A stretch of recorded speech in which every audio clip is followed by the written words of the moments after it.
11 months. That's how long it took McDonald's to decide whether I was good enough to own one of their restaurants. Not 11 days, not 11 weeks. 11 months of interviews, tests, background checks, a psychologist, and a full week working in a restaurant before they'd even talk seriously about money. Most people think you buy a McDonald's. You don't. McDonald's chooses you. In this video, I'm going to walk you through every single stage of that process. What they ask, what you're really testing for, and the mistakes that quietly end people's applications without them ever knowing why. I've been through it. I passed it. Let's go. Quick context if you're new here. I own 3 McDonald's restaurants in the UK. I lead a team of nearly 300 people. And before any of that, I worked behind the counter as a crew member. If you haven't seen my origin story or my video on what it actually costs to buy a franchise, links are below. This video is the third piece of that puzzle. Cost tells you if you can afford it. This one tells you whether they will ever let you in. One thing before we start, I went through this process, but McDonald's updated. Stages get updated, names change, formats change. Treated this as the map, not the timetable. And always check the official McDonald's franchising website for the current version. Right, stage 1. It starts unglamorously. An online application form, your background, your career, your motivation, and crucially, your finances. How much unencumbered capital you have, what you own, what you owe. Here's my first piece of advice, and it might be the most important one in this whole video. Be truthful. Do not overstate your finances. I understand the temptation. You know there's a minimum threshold. You are slightly under it, and you think, I'll round it up. I'll count money that isn't quite mine yet. Nobody will check. They will check.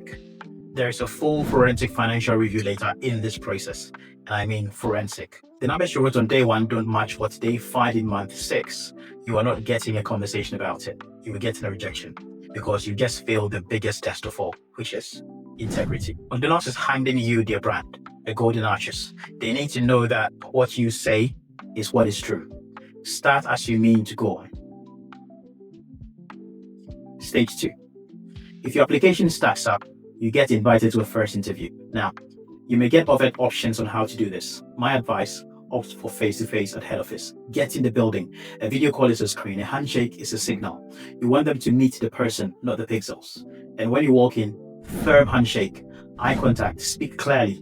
This interview is your opportunity to impress. And the balance you are striking is this: assertive yet humble. 2 things have to be true at the same time. 1, you carry yourself like someone who could run a multi-million-pound business, because that's what this is. 2, you are genuinely in awe of the brand. And I don't mean fake flattery. I mean real respect for what McDonald's has built over 70 years. The systems, the consistency, the fact that a Big Mac in Dagenham tastes like a Big Mac in Dubai. Here's why that second part matters. McDonald's does not want mavericks. They want people who run the system brilliantly, not people who arrived to reinvent it. So, manage your ego. If your energy in that room says, I'm going to show McDonald's how it's done, you're finished politely, and you never know that's why. Pass the interview, and now it gets real. They put you in a restaurant for a week. You wear the uniform, you work the shifts, you do what the crew does, and the whole time you are being watched. Not in a sinister way, in a who are you really way. Because anyone can perform for an hour in an interview room. Nobody can perform for a week on a kitchen floor. What I did, and I'll tell you to do, turn up on time every single day. Early, ideally. It sounds basic. That's exactly why it's a test. Be complimentary. You will see things that impress you. Say so to the crew, to the managers. Notice the work. Make it about the crew, not about you. This is the one that catches people. Some candidates spend the week broadcasting, telling everyone about their career, their portfolio, their plans. Wrong energy entirely. The people who pass this week are the ones asking questions, learning names, clearing tables, being a team player. The restaurant runs on the crew. If you can't respect that for 1 week, you can't lead it for 20 years. Be understated, and I say it plainly. Don't turn up in your Bentley. Whatever your Bentley is, the watch, the designer coat, the name dropping, leave it at home. You are there to serve, observe, and learn. Humility isn't a performance for the assessors. The crew can sell fake humility a mile away. And trust me, their read on you matters. At the end of the week, you deliver a presentation on what you learned. Do not wing this. Be very detailed. Specifics. What you saw in the kitchen, on the floor. in the systems, in how the shifts run. Detail proves you were paying attention. Vagueness proves you were passing time. And talk about the power of the brand, because after a week inside, you have seen it up close. The processes, the standards, the way everything connects. Let them hear that you get it. Stage 4, the financial background check. Remember stage 1, where I told you not to overstate your finances? This is where that decision comes home. The financial background check is deep. Bank statements, assets, liabilities, the sourcing of your funds, everything. 2 rules got me through this stage smoothly. 1, provide everything they ask for completely first time. Don't make them chase you for a missing statement. Don't send them half now and half later. 2, respond to emails promptly. This sounds small. It is not small. Every interaction in this process is data about what you'd be like as a franchisee. If it takes you 5 days to reply to an email now, when you're trying to impress them, what are you going to be like when you've got the keys? And once more, because it can't be said enough, don't make figures up. They will find out. This stage exists precisely to find out. Accountants, checks, verification. A gap between your story and your statements doesn't get you a follow-up question. It gets you a no. Stage 5. Now you're back in the room, but this time with more senior directors. The stakes go up, and so does the sophistication of the questions. 3 things won this stage for me. Do your research. Know the business. Know what's happening with McDonald's in the UK. The growth plans, the menu, the digital side, the delivery side. You don't need insider information. You need to demonstrate that you've done the work a serious business person does before a serious meeting. Show your business acumen. This is where your career actually gets to speak. For me, that was consulting, banking, running my own venture. Whatever your background is, connect it. Show them you understand the P&L, you understand people, you understand operations. Be clear on why you want to be a franchisee, not a rehearsed line, real clarity. Why franchising? Why McDonald's? Why you? Why now? And here's the thing about senior directors. They will see in between the lines. These are people that have sat across from hundreds of candidates. If your why is really just money, they will hear it, no matter what words you use. If you're running away from a career, then towards a business, they will hear that too. The only defense is to actually mean what you say, which means do the thinking before the interview, not in it.